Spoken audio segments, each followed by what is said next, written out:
Halo teman-teman, perkenalkan saya atas nama Igusti Ayusude Febriani Cacayanti. Nah, di sini saya akan membawakan tentang MKFest, di mana di sini saya jelaskan tentang fungsi-fungsi yang ada di manajemen komunikasi. Nah, di sini saya mempunyai planning, di mana pada tahap pertama itu ada perencanaan awal pada kegiatan MKFest ini, di mana perencanaan awal itu di bulan November. Nah, awal kegiatan itu sebenarnya di bulan November, tetapi karena ada salah satu kejadian di mana kita mempertimbangkan lagi untuk acaranya itu ada di pertengahan November.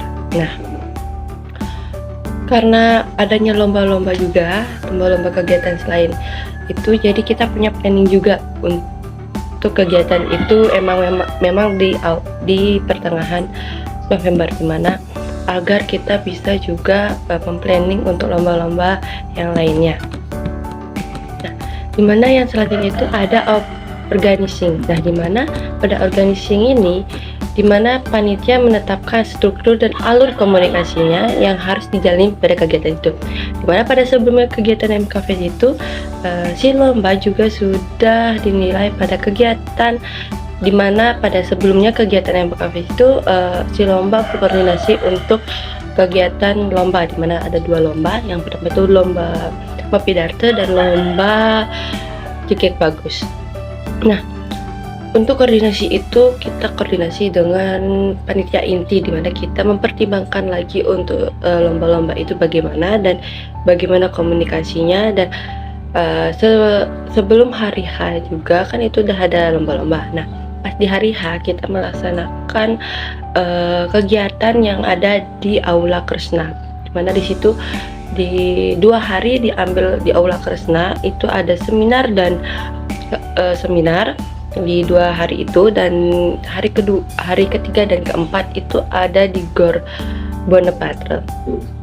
Nah, dimana kita pada panitia itu sudah menyiapkan planning dan organizingnya, gimana persiapan ke depannya dan bagaimana kita untuk bisa memplanning agar itu berjalan dengan lancar.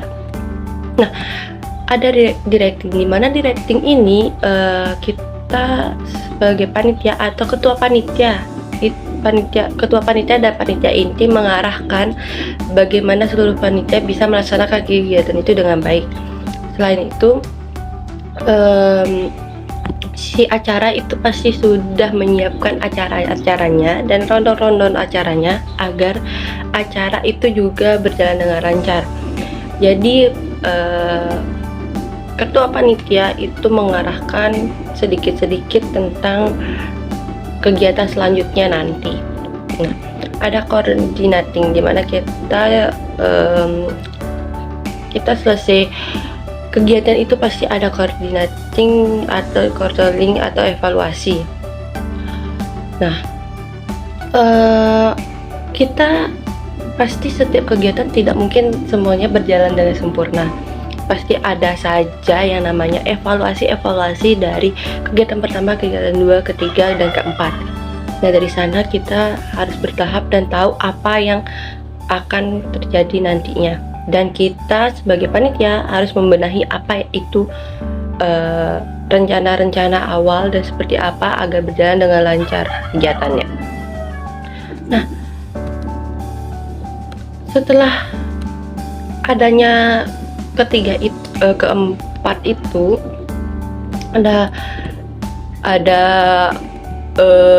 planning, organizing, terus directing, dan coordinating dan controlling tuh, dimana kita kan pasti ada dampak yang terjadi kalau kita tidak melaksanakan fungsi-fungsi itu di manajemen komunikasi.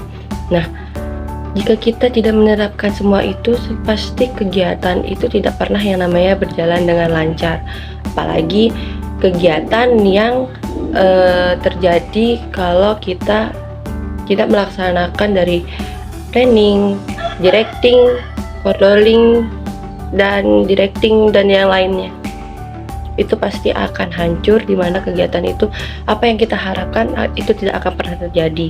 dan malah terjadi ketika kita banyak masalah dan ada saja yang bikin kita tidak kondusif dalam kegiatan itu.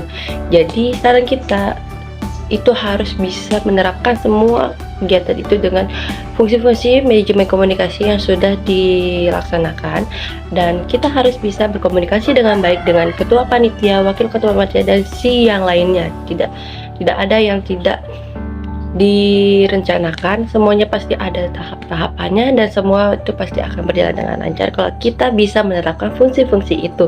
Jika kita tidak menerapkan fungsi-fungsi itu, kita pasti akan terjadi sesuatu pada kegiatan itu dan pasti kegiatan itu tidak akan pernah berjalan dengan lancar.